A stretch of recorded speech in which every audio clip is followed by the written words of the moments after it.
Sauce bowl, sauce bowl, sauce bowl, sauce bowl, sauce bowl. A better way to think. Sauce bowl.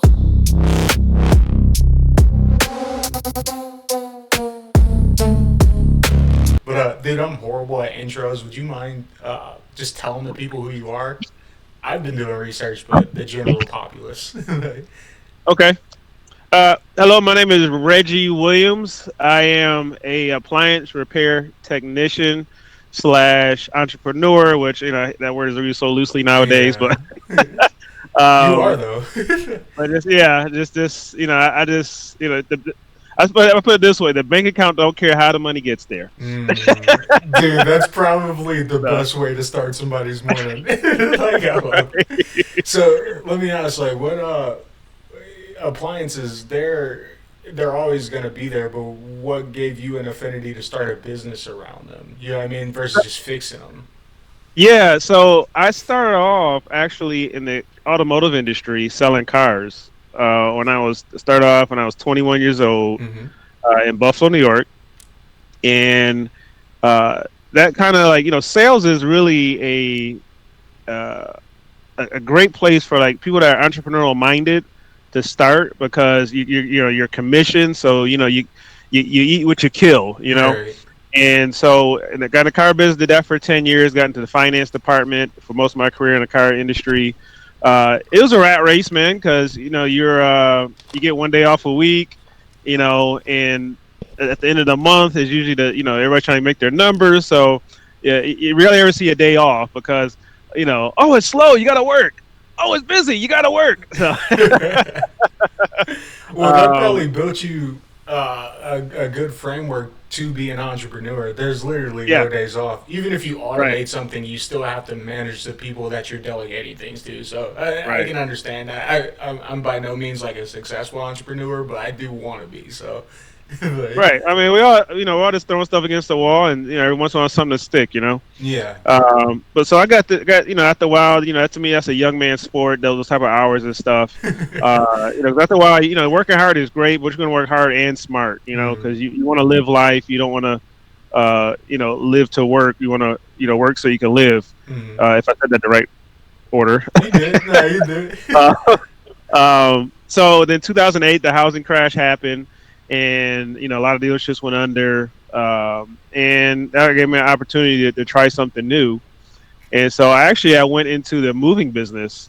I went and got a U-Haul truck. I went to the U-Haul lot, got a used. They sell U-Hauls. Yeah. I got a used one for 25. It was the cheapest one there, $2,500. I think I used a tax return to pay for it. And and the guy, and it's funny, on the U-Haul trucks, they got these little checklists that the mechanics looked at that say, so you know what you're getting. Yeah. This thing had so many red marks, transmission going bad, engines going, all this stuff was going bad. I'm just like, well, it's $2,500 and it runs. Right. Let me fix this. Heaven help me, dude. Seriously. Yeah. And as always, man, God shined on me, man. And I never had no problems out of that truck, despite the checklist. Wow. Yeah, and that's not a recommendation. I'm just again entrepreneur, risk taker. That's part of the risk. Um, so anyway, I used that truck. So I did hot shot hauling. Just moving people across the country, moving items in that truck. Nice hustle. And then one day, I had a customer that had a one-bedroom apartment, and usually at the time I think I was charging $350 for a one-bedroom apartment because my overhead was $100 for gas for the truck. Hmm. And people gas stations used to be amazed. $100 for gas? I'm like, yeah. That's for Yeah, it's gas. probably almost You double all. that now. Yeah. Right. I guess now it's no shock, but Yeah, back then right. it was like, that's a lot of money. Um, so $100 for the truck, $100 for my helper, and it usually takes 2 to 3 hours, right? Yeah. And so the rest would be, about $150 from my pocket. Man, talking about grunt work. It was really grunt work. But so anyway, I had a customer in one bedroom apartment. She was like, "Hey, I don't have a lot of money to move, but I have a washer and dryer set I can give you, and $100." I was like, "Okay, well, the $100 at least pay for my helper." I said, "Okay, let's do it." So long story short, we moved her. Took about 2 hours. And I tested the wash and dryer, said it worked. I had no idea how to fix them, but I knew that worked, so I was like, great. And I sold that washer and dryer set for $400. And in 2 days, it took me 30 minutes to deliver it. I'm like, Simple. moving somebody for 3 hours, $200 in overhead, or washer dryer set 30 minutes, $350, lower overhead. Simple. Yeah, I'm in the wrong business. So I mean, but it takes some savviness to be able to pivot because I mean, most people Yeah. they'd see money as money. They don't even know about overhead or the expense, or it just Right. feels like they're throwing stuff at a wall, like you're saying. Like it does take some keen eye to be like, yeah, no, I need to pivot. You know what I mean? Was it a hard decision? No, I'm always pivoting, bro. Mm. I recently just pivoted. I pivoted to what makes sense. And another thing, and this is for anybody listening out there that's aspiring in for yourself, bro. Always bet on yourself. Mm. Know who you are. And I think that's the biggest thing in our society. People, in the growing up and just how we're raised, a lot of people just don't know who they are. And now who you want to be, know who you actually are, and then leverage that, Yeah. right? And with me, I just know I always. Sometimes it hurts me, but I always err on the side of working hard. Grinding, physical. Like Yeah. I'm like, if the moving business don't work, all right, I'll just, a lot of times, I was always help. Like some guys, I would hire guys in the moving. I was in the moving business, and they were surprised that I was helping. They was like, "Well, why are you helping? Most guys just sit in the truck and let us do all the work." I'm like, "Cause I'm an extra guy." Yeah. We can get it done faster. Right, get it done faster, one less person to pay. I'm in. Like I'm Right. sitting in the truck to do.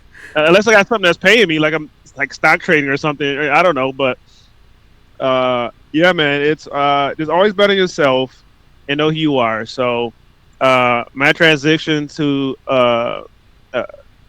flipping up. So I flipped appliances. From there, I flipped washers and dryers. Yeah. I did that for 10 years. Great. And I live in Atlanta, so it's great to be, I live outside the city in Lawrenceville, but Mhm. I'm like 30 minutes from Atlanta. And it's always good to be in a high growth city. Atlanta is a mecca. There's a lot of Fortune 500 companies here. It's a very strong economy. There's a lot of transient people coming in and out. So, and there's apartments. So people are like, why you don't get washers and dryers? Because I found a niche. I'm like, Right. well, they're easy to put on my truck. They're easy to deliver. They're easy to get. Because especially with people moving out of apartments, you can't put a washer and dryer in the back of your Corolla. Right. You know what I mean? A lot of times people will just leave so there's so much inventory available. I was able to go on the time I started. It was Craigslist, and then you had these apps like 5 Mile and stuff like that. And then now I think Facebook Marketplace is king. And so I went through that progression, and man, made a good living. Man, my wife didn't have to work; she stayed home and take care of the kids. And a lot of people was like, "You can make a living off of that." Yeah, 100%. 100%. Even just working smart. I got a storefront, but it wasn't really one storefront because when I researched storefronts, well, number one, you're on the hook for this lease, and then you're on the hook for having somebody man the ship. Somebody always has to be there. I was like, that's not going to work. I didn't want that kind of commitment because it's a roller coaster. It has ups and downs. So I ended up getting a space in a flea market, antique market, not flea market. It's an antique market, very clean antique market, very well run. And the space I think cost me $300 a month, and I give them 3% of everything I sold. With the, but I negotiated this because usually they do 10%, and I said, well, I'm not selling $5 trinkets. I'm selling, a $300 machine. And then also part of my rules was I was like, because to me it was just a glorified storage unit. Yeah. Because I was working. Yeah, because I was working out of storage units. I got to a point where I'm like, well, I need some sort of people want to come see, and I was losing sales that way, and people that wanted to, because I sold everything online, sight unseen. Well, they saw the picture, and I would just deliver it, and then they'll pay me. But you always get some people I want to come see it first, and so that storefront helped big time. Helped me on Google. Now I had a physical property, and so yeah, it was $300. I negotiated with them, and I also told them, hey, I'm bringing in customers, so I'm good for your business because I'm not surviving off of like everybody else in there was surviving off the people they brought in. off the street to look Yeah. at the trinket.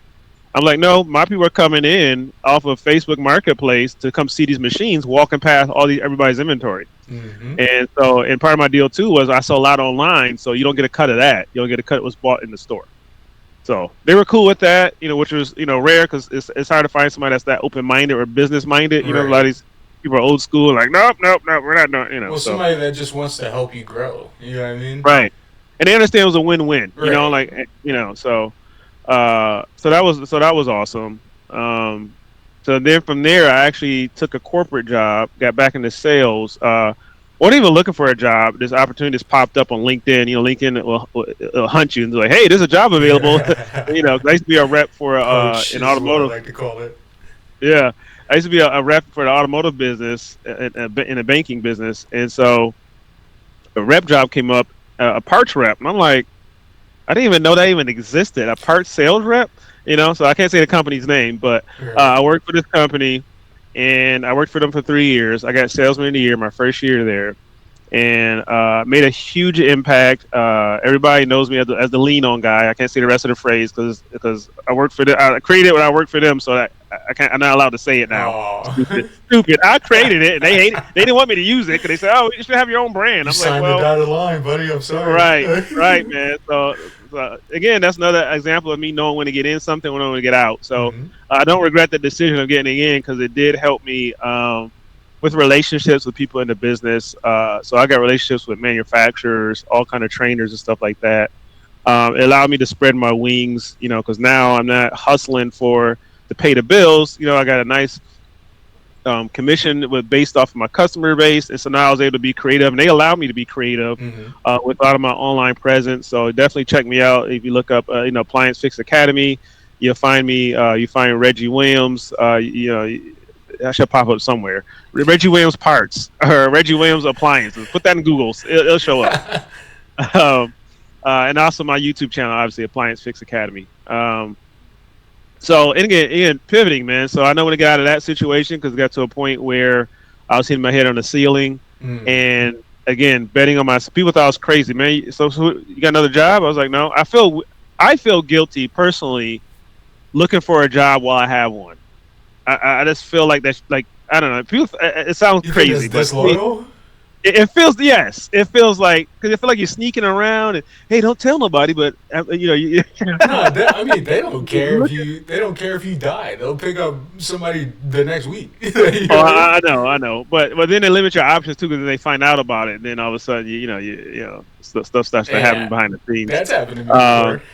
It's too much sneakiness, man. So anyway, I just like, and plus, I'm focused, dude. So what I'm doing at the time is what I'm doing. Mhm. Like, you know what I mean? That's good. I can't think of nothing else, and it would affect my job. Like if I'm looking for, now I'm checked out, 1 foot in, 1 foot out, and I'm just checked out, and I feel that's unfair because I'm still collecting a paycheck from you. Yeah. That's just me. No knock on somebody that does the opposite, which Yeah. most people do. So anyway, but again, bet on yourself. I just know, hey, Knowing yourself, yeah. I put my briefcase down and pick my tool bag back up. Yeah. That tool bag is always there. It's Mhm. always waiting, no matter what. And that's the nice thing about skilled trades. Anything you're a specialist, not only in appliance repair, HVAC, audio, video work, acting. There's all kind of nail, hair, whatever. Mhm. There's all kind of skilled trades. If you make a skill for yourself, and it's something a skill that you can put on Facebook Marketplace, say, "Hey, I do this," and the consumer comes directly to you. That's always going to be there. Yeah. So I was able to go out and do that, get that part supplier job, put down my tool bag, and picked up my briefcase and went and was a parts rep and got to know people in my industry, and I brought a uniqueness to it because I cared, and then I was one of them. And so and then once that the corporate world got corporate, anybody that worked in a corporate job, you kind of know the BS you got to I put was up just with. there, bro. I was just there. I was like, yeah, what, I'm out. and then especially with commission jobs, I don't know why it's like this, but with commission jobs, it's a pie, right? Mhm. And I get a small sliver of every pie I bring in, right? And they get the rest as they should, right? 'Cause Right. they build it and they have support and but I get a small sliver. But after a while, you get so many slivers and your slivers start to pile up. People looking at your sliver pile like, man, why he got so many pieces of the? And But I you got don't. all these pies. I got these slivers. Why you worried about what I got? Right. And so that always comes a time, man, where there's a pay adjustment or something like that because somebody who don't understand sales thinks, oh, it's the product, not him or her. Yeah, that They can't be the sucks. salesperson. It's the product, and it's the ass in the seat. Right, the person driving the boat. Yeah, as Kodak Black Right. would say. Like So, my so it is. yeah. Sorry, go ahead. No, I was just saying. So that happened in the car business, and I was like, I'm out. It's like if you stay mediocre, you just last longer, which I just can't be. Mm. And so having the car business, it helped me. It happened to me as a parts rep. And I was just like, oh, okay, well, the money got funny. It's time to go. Dude, yeah, I know we're on limited time, but I appreciate you telling me your story in a nutshell, man. It gives me confidence because I meet people like you. I meet people like our mutual friend, Matt. What up, Matt? And it's like, oh, okay, like I'm around this for a reason. I have an affinity for it for a reason. But I wanted to ask you like a deeper question, like, because I talk to a lot of people who want to start something for themselves or who have something for themselves, but they're doubting or whatever the case, right? How do you know if being an entrepreneur is in you or if it's just something that's trendy for you? You know what I mean? Right. If you got to go the path less traveled. Mm. That's always been my form of success, doing things nobody else wants to do. When I flipped appliances, a lot of people get deposits over the phone because you get people that burn you, or you show up and they say, "Oh, I don't want it. It's ugly," or whatever.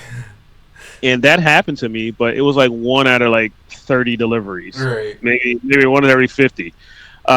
So it cost me more business trying to get deposits up front because, again, I would say look at the perspective of your customer, Mm. right? So in this case, with deposits up front, it's the customer is thinking, well, what if I get ripped off? What if he takes the deposit and never delivers the machine, right? So yeah, I always go the path less traveled. So I always did sight unseen. I mean, I always just delivered it, Mm-hmm. and uh, and I gauge their reaction. When I deliver it, make sure it holds you accountable too. Make sure the machine's clean, and any imperfections you put on the listing. Yeah. But just learn how people look at it. That's the key to success, I would say, by learning how your customer look at things. It was times I went to do a delivery on like a wash machine, and the person was like, "Well, where's the dryer?" And I'm like, "Well, the ad was just for one washer, the picture of one washer, you know." But from their perspective, I was thinking like they probably was scrolling wash and dryer sets, and the algorithm made it show them just my one machine. That And makes so sense. in their mind, they were thinking, so That makes so sense. instead of being pissed off at the customer, oh, you wasted my time. You think about that stuff, and you get better. So what I did was I put in the picture, washer only, in a listing, washer only. When they call and okay, you understand this is just a washer, cool. This is one machine, and that eliminated that instantly. Instead of being pissed at people and like, oh, this don't work, and Yeah. you adapt and adjust. And so just as an entrepreneur, you just got to go the path less traveled. Stay away from dogma of, oh, you got to be cutthroat. Oh, you got to be, no, you don't have to be That's not how cutthroat. life works. Yeah, No. right. And you don't have to have a race to the bottom on pricing. Like it ain't, oh, let's be the cheapest in town. That's the only way you get people business. People in this town don't have no money. I heard all this kind of. No, there's so many different type of target customers. Mhm. Now, me being right now, I'm on the repair side, so I've been on the repair side more than flipping now. And being on the repair side, I've seen different types of customers, man.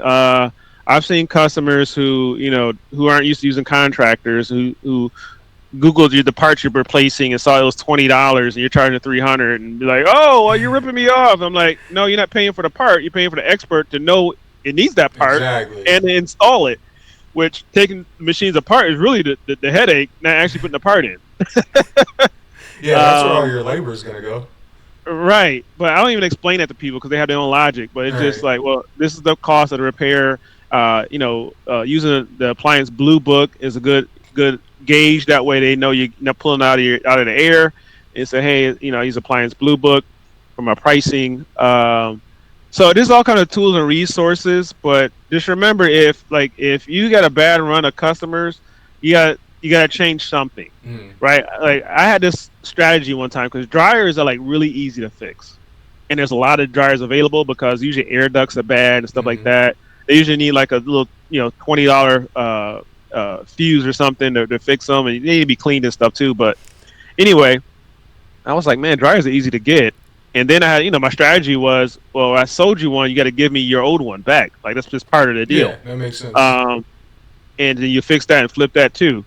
But um, so I had this plan. I was like, man, you know what I'm gonna do? I'm gonna lower my dryer prices to $100.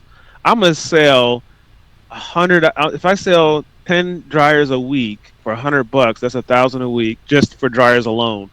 It was a genius plan, bro. In my head, right? No, it sounds good. It's gonna be so cheap. They're easy to deliver and install, and boom, boom. But the problem was, then now I attracted a particular type of customer, budget friendly, cheap. So then you go and deliver these things. Now, this is what I'll say, and I've been broke. You're an entrepreneur. You've been broke before, Yeah. and $100 to a broke person is like 10 grand. Uh-huh. Now once you get middle class or upper, once you have money, $100 is nothing. You wipe your butt with it. You're like, oh, I'm just gonna tip $100. It's nothing. But so $100 to that person who is living in subsidized housing or don't have a lot of money, and that means a lot because it takes a lot from them to earn it. Especially like let's say they're making $10 an hour. Well, hell, that's 10 hours of labor. Right. That's almost 2 days, of working for that damn dryer. So anyway, they're gonna be pissed off about a scratch on it, or they live somewhere where the ventilation is bad. You tell them, hey, they're living with a slumlord or a bad apartment, and so it came in with so many issues. They're giving you bad reviews, so it had so many issues. It wasn't worth it selling them for 100. So the plan didn't work. Right. Dude.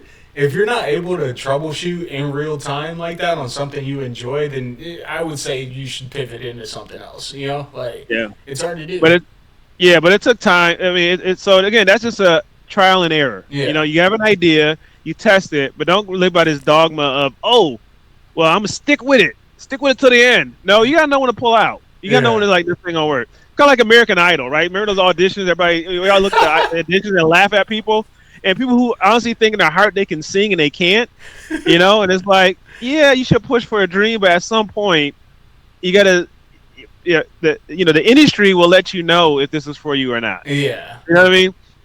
And so, or you pivot, like singing, you can't really change that. Mm-hmm. I don't think, but with appliance repair, you can, right? You can pivot. Like, okay, if the dryer thing didn't work, I didn't base my career off of that, but all right, now I pivoted to, all right, let me hire my prices, and then when I hired my prices, I got a different customer. So different things will give you different customers. Different places to advertise will give you different customers. There's some apps out there you pay for leads and stuff. Some of the leads are trash because you got people who are just looking for pricing. Oh, my refrigerator is out of Freon, which it's called refrigerant. Freon was branding by I think the 3M company. Anyway, but it's refrigerant, and it doesn't run out. It leaks out. So there's a leak somewhere if you lower refrigerant, and then you say, well, how do you know it's a lower refrigerant? Oh, it's not getting cold, so it's lower refrigerant. Like, oh, okay, so that goes up there with, if your dryer is not hot, it's the heating element. I mean, it could be those things, but there are other factors that. So anyway, but you get people who just mentally think, okay, this is it because YouTube told me, and internet told me. Or my handyman grandpa told me, who doesn't know anything about appliances, and they're shopping for prices. So again, like my point is, there's different types of customers. You got to find the one that works for you. So that makes sense. Dude, I know you gotta get out of here, but and thank you for your time, by the way. But is there anything you would say to like your younger self that now that you would have loved to give yourself that own advice like back then? If you go back in time and be like, yo, if you do this, this will work out better for you.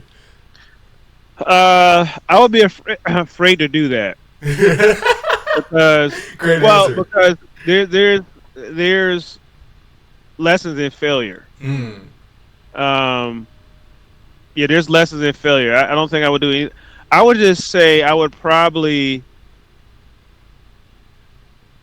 I would have put more in the stock market.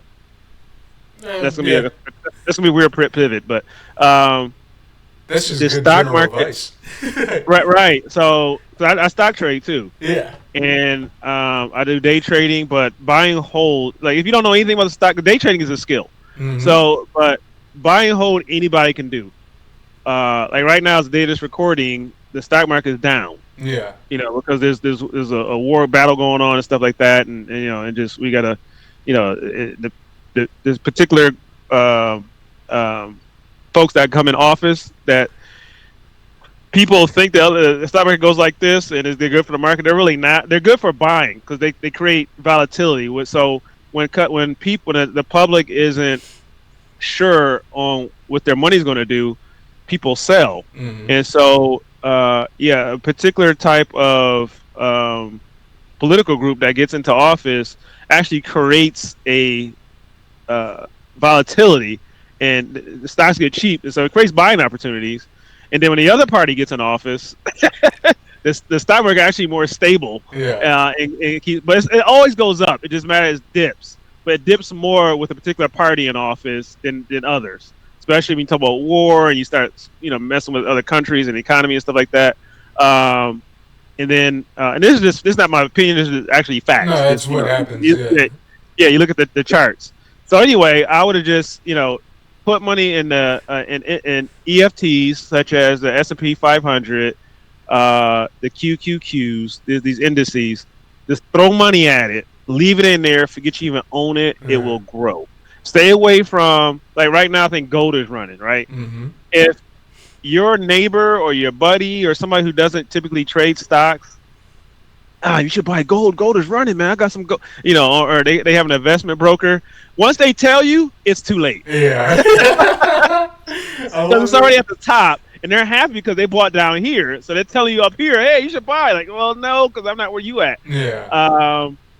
That in real estate, that's my introduction into real estate. Is I own my house, but I don't own any property. Mm-hmm. Because my real estate is REITs. So the XLRE, this is not advice, but Right.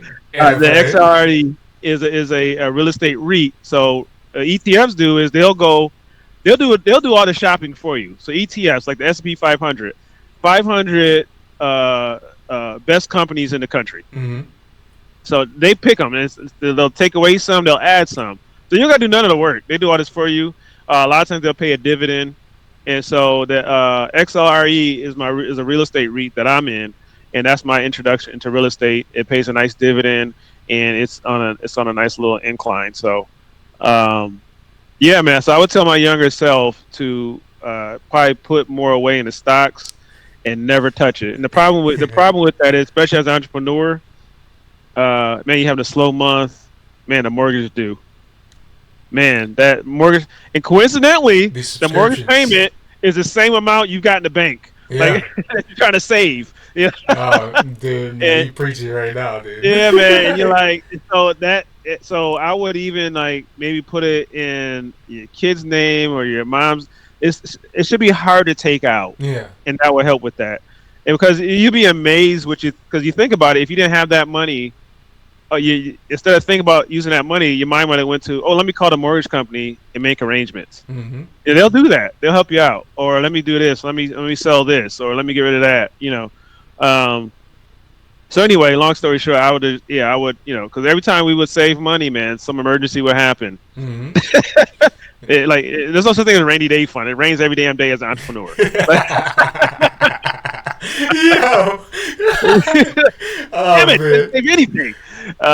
It's pouring. But for that, multiple sources of income, but most of my money came from me not focusing on the money. So this would be my advice, I would say. So this would probably be a pivotal point for anybody to listen to. My success always came from not following them, knowing the money's there, knowing the opportunity is there, the potential's there, but not chasing the money. So not saying, I'm not going to go out and do this because it's not worth my like. If I go out and do a repair and didn't collect a diagnostic fee or whatever, I don't look at that one repair and be like, this was a waste of my. No, I look at the whole week. So there's wins and losses, and I use that as a litmus test for is this working? Right. Not so and so get out if you're going to be an entrepreneur. If you're not one yet, get out of the employee mentality. Even if you go work for somebody, get out of the employee mentality. Employee mentality is, oh, I want to at least make sure I'm making 20 hours an hour. Right. I don't even know what I make per hour at all, and it is I just know what I need to have per month in my bank account. And because you're gonna have, because just like you might have you might do something that you felt wasn't worth your time. That's a lesson. That's an education. And then something that does work, then that was beneficial to you, and it all evens out. But I would just say, like, don't chase the money. If the money's there, but don't chase the money. Like with me and my YouTube channel, I've got 40,000 subscribers right now. Mm-hmm. I didn't even think I wasn't doing it for monetization. I was thinking, man, somebody could feed their family off of learning how to do this stuff. Yeah. If when you go into a house, there's at least 6 appliances in that home that are waiting for you to come back to fix. If you do a good job on the one that you're there to fix, and you woo the customer over. But that tells me, that money's there. There's 6 other appliances as long as this person likes me. So I would say just constantly just go after it, and do it. And then if you figure out, like, that wasn't really worth, I tried that out, that wasn't really worth the time. And you try different pivots. Okay, maybe I didn't do something. Maybe I didn't, make adjustments. And if adjustments don't work, then like, okay, this probably ain't working. Right. Like me in the moving business. I knew the moving business wasn't working because I saw the appliance industry was a better use of my time for the same money.